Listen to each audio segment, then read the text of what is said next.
भारत वर्ष प्रति घरे चाटा कॉमन हेतु जेमिति मो कथा कहनी सकाळ सूर्य मु बिना चार बंची पारिबे। Hello guys welcome back to my mini blog मुझे आपन साइड सकाळ 10टा जदी मु बाहरी जे ताने भाई पूरी तरकारी खाइबा को आसी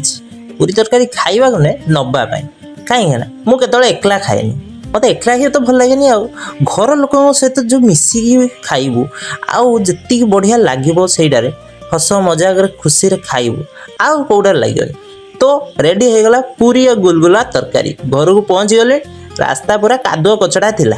तापर घरे पहुँचाला परे मामा मते कहला जा आंब पत्र आनिबो तो भाई मु फटाफट गली आंब पत्र दीटा नहीं आइले आंब पत्र नहीं आसला पर भाई किछु खाइबा खाइली पूरी आउ आलू तरकारी पुणी तादर मटर तरकारी पकाई गुलगुला तार कॉम्बिनेशन जो तो कॉम्बिनेशन खतरनाक कॉम्बिनेशन एते टेस्टी लगला आलू तरकारी ता से टिके मटर तरकारी वाह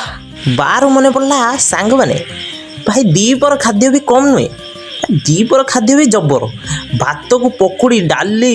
सागो भेंडी आ ता सहित आलू चकटा ता टिके मिक्सचर पाइका यही सब जिनस एते बढ़िया तापर संध्या बेलू आउरी खतरनाक खाद्य डाली बड़ा आउ आलू कषा पियाज यही सब जिनस ना पूरा बढ़िया लगे